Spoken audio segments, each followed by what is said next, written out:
बिस्मिल्लाहिर्रहमानिर्रहीम। अस्सलामु अलैकुम वरहमतुल्लाहि वबरकातुहू। स्टूडेंट्स, हम चैप्टर 9 में पढ़ रहे हैं ब्लड को। लास्ट टाइम हमने ब्लड प्लाज्मा को कंप्लीट किया था। आज हम दूसरी साइड, उसकी दूसरा जो पार्ट था, blood cells are cell like bodies. Blood cells are cell like bodies हमने पढ़नी है। There are three blood cells are cell-like bodies. First of all, मैंने लिखा है यहाँ पर इरिथ्रोसाइट। नाम गौर से सुन लें, इरिथ्रोसाइट को कहते हैं रेड ब्लड सेल। नंबर 2 पे है, इसको कहते हैं ल्यूकोसाइट।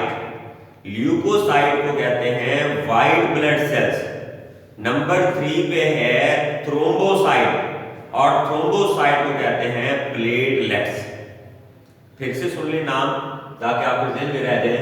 फर्स्ट नंबर पे है इरिथ्रोसाइट। इरिथ्रोसाइट को कहते हैं रेड ब्लड सेल्स। नंबर 2 पे है ल्यूकोसाइट। ल्यूकोसाइट को कहते हैं वाइट ब्लड सेल्स।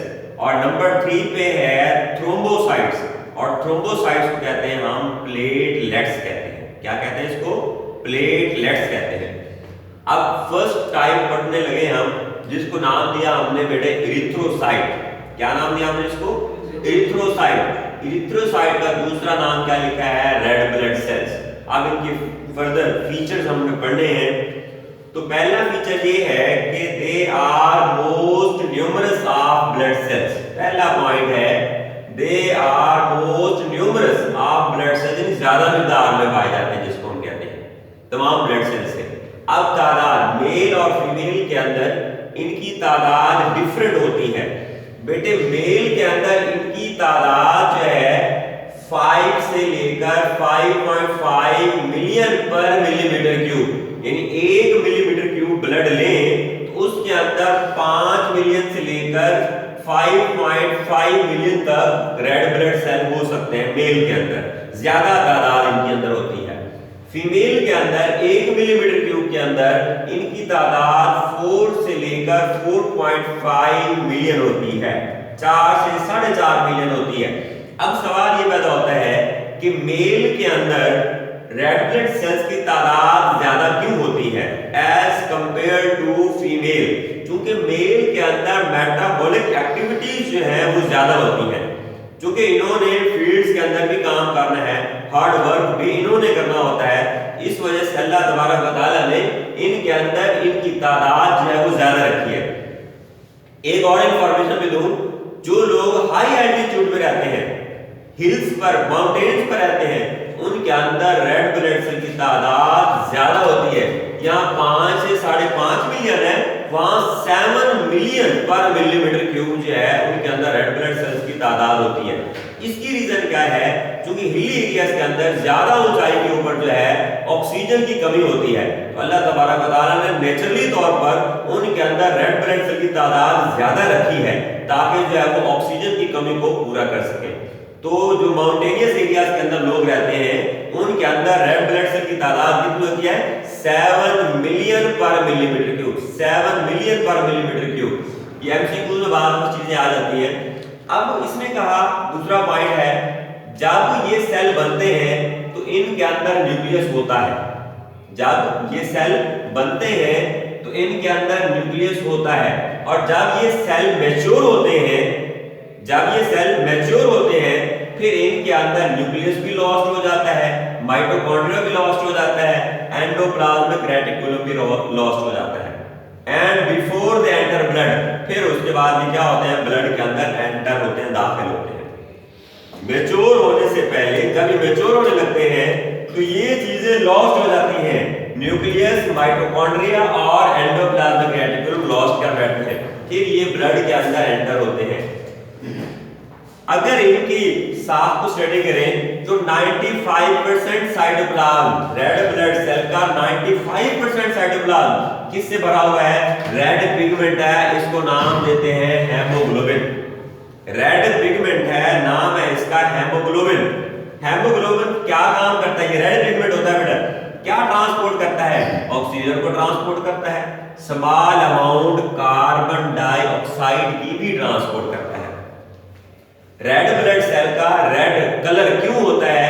इसके अंदर एक रेड पिगमेंट प्रेजेंट है जिसको हम क्या कहते हैं? हेमोग्लोबिन। बेटा ये दो वर्ड है, हेम और ग्लोबिन। ग्लोबिन जो है प्रोटीन को कहते हैं, हेम आयरन को कहते हैं।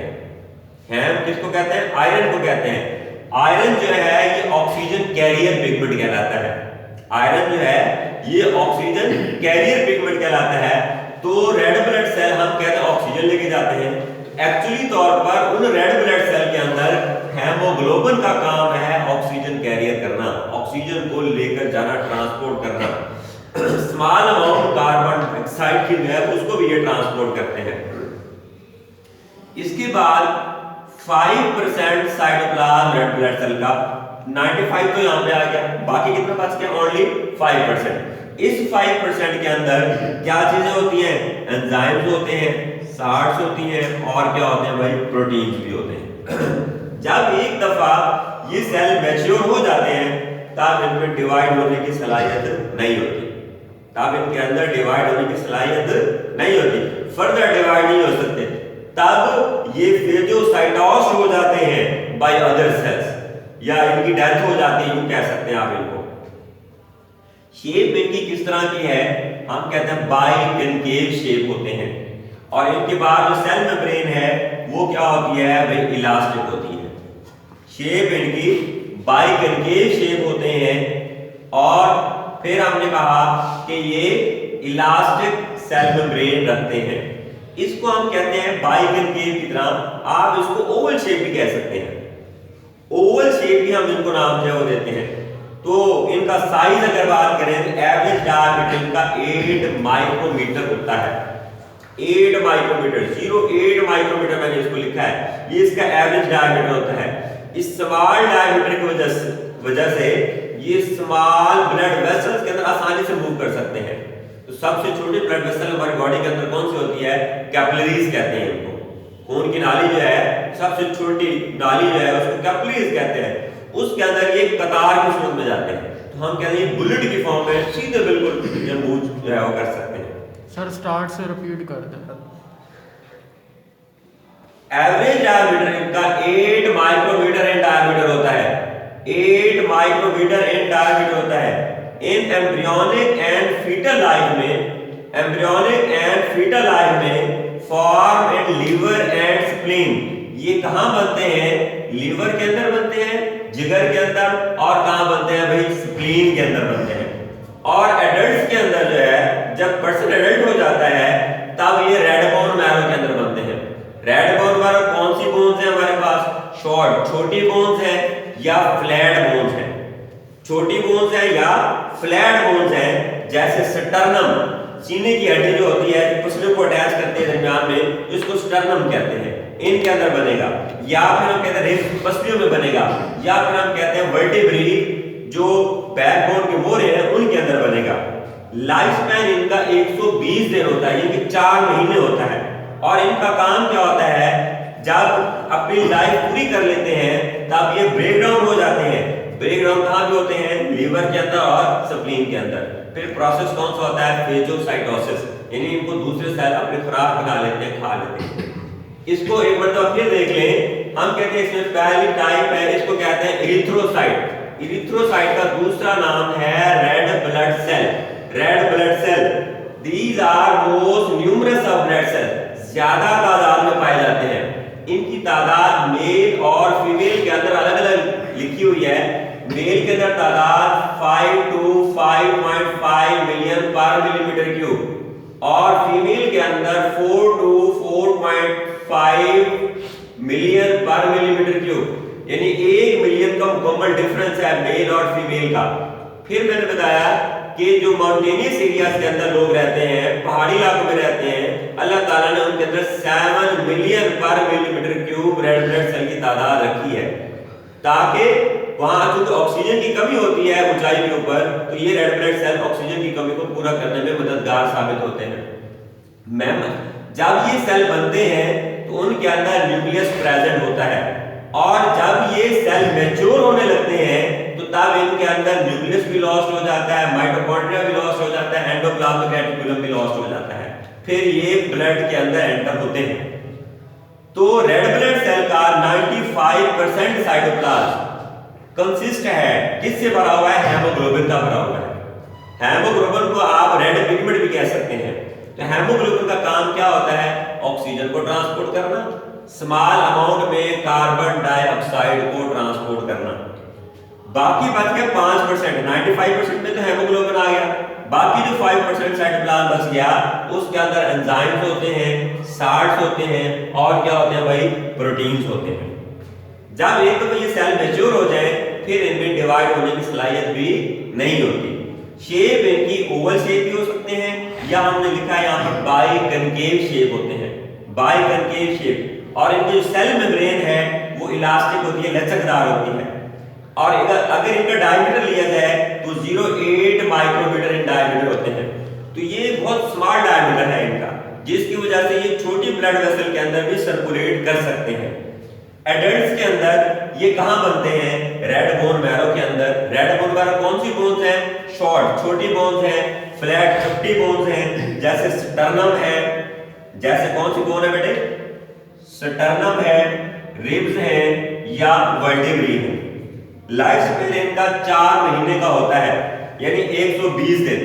जब ये अपना लाइफ स्पैन पूरा कर लेते हैं तो ये ब्रेक डाउन हो जाते हैं। ब्रेक डाउन कहां पे होते हैं? लिवर में होते हैं या फिर स्प्लीन के अंदर होते हैं, और फिर फेगोसाइटोसिस हो जाते हैं, यानी कि इनको दूसरे सेल खा जाते हैं। दूसरे पेज पे आ जाए। दूसरी टाइप है, इसको कहते हैं white blood cells. White blood cells का मैंने दूसरा नाम बताया, ल्यूकोसाइट्स कहते हैं। क्या कहते हैं इनको? ल्यूकोसाइट्स कहते हैं। अब इनको व्हाइट ब्लड सेल्स क्यों कहते हैं? Because they are colourless. ये कलरलेस है और इनमें कोई पिगमेंट नहीं होता।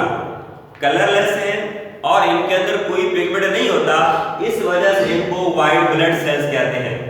दे are not confined in blood vessels. ये सिर्फ ब्लड वेसल्स तक महदूद नहीं रहते, बल्कि माइग्रेट कर जाते हैं टिश्यू फ्लूइड के अंदर, यानी कि ये आपकी ब्लड वेसल से बाहर निकलकर टिश्यूज में भी पेनिट्रेट कर सकते हैं। मगर रेड ब्लड सेल ऐसा नहीं करते। रेड ब्लड सेल सिर्फ ब्लड वेसल के अंदर ही सर्कुलेट कर सकते हैं, मगर white blood cells blood vessel से बाहर निकलकर टिश्यू में भी चले जा सकते हैं। इनकी तादाद कितनी है? 7000 to 8000 पर मिलीमीटर क्यूब। वो मिलियन में थे, ये देखें वो मिलियन में थे रेड ब्लड सेल, और ये थाउजेंड्स में है। 7000 से लेकर 8000 तक 1 मिलीमीटर क्यूब के अंदर व्हाइट ब्लड सेल्स की तादाद होती है। लाइफ स्पैन इनका क्या होता है? मंथ्स टू इवन ईयर, महीनों से लेकर साल तक इनकी लाइफ स्पैन जब हो सकती है, मगर वो डिपेंड करता है बॉडी की कितनी नीड है। जितनी ज्यादा है उतना ये महीनों से लेकर साल तक जो है ये रह सकते हैं। ओवरऑल इनका फंक्शन क्या है? Defend the body. बॉडी का डिफेंडिंग सिस्टम बेहतर बनाते हैं, बॉडी का दिफा करते हैं। दिफाई निजाम को व्हाइट ब्लड सेल ने जो है वो मेंटेन करना है। व्हाइट ब्लड सेल्स को, व्हाइट ब्लड सेल ने जो डिफेंडिंग सिस्टम है बॉडी का, उसको इसने बेहतर करना है। अब व्हाइट ब्लड सेल्स की मेन 2 टाइप्स हैं। कितनी टाइप्स हैं? मेन 2 टाइप्स हैं।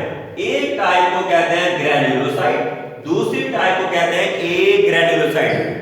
ग्रैन्युलोसाइट का मतलब कि इनका साइटोप्लाज्म ग्रैन्युलर है।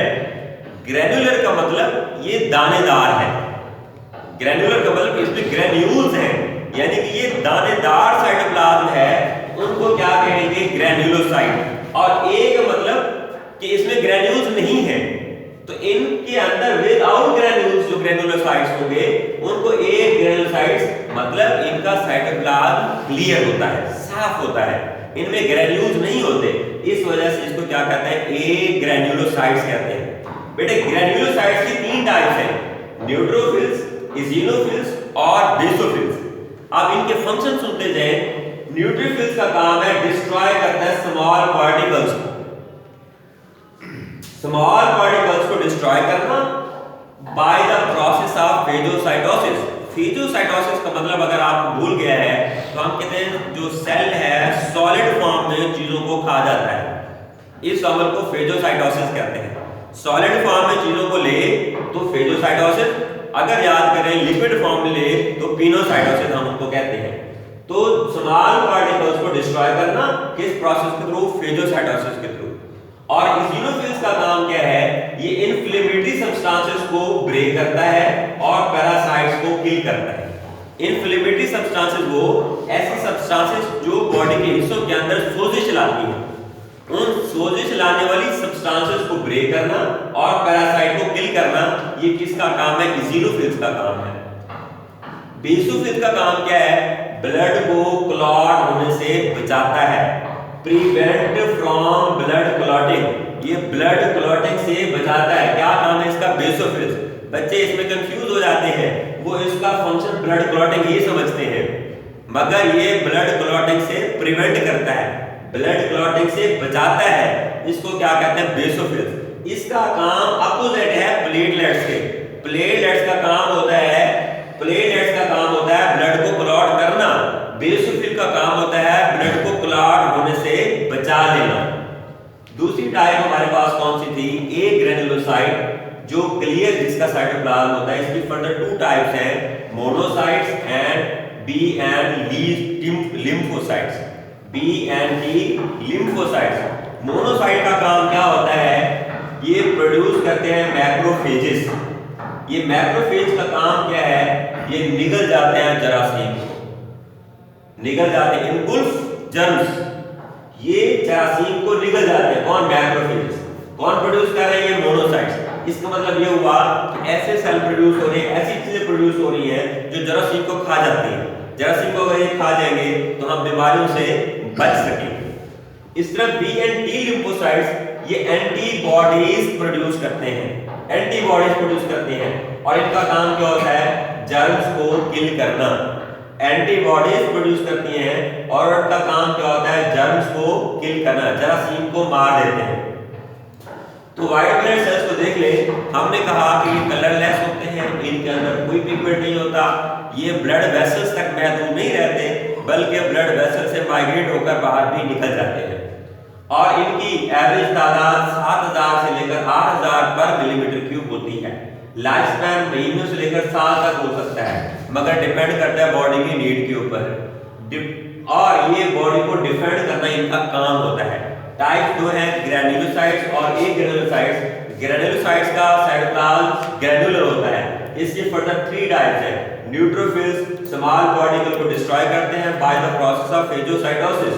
इसिनोफिल्स ब्रेक करते हैं इन्फ्लेमेटरी सब्सटेंसेस को और पैरासाइट को किल करते हैं। बेसोफिल्स ब्लड को क्लॉट होने से बचाते हैं। ए ग्रैन्युलोसाइट्स का साइटोप्लाज्म क्लियर होता है।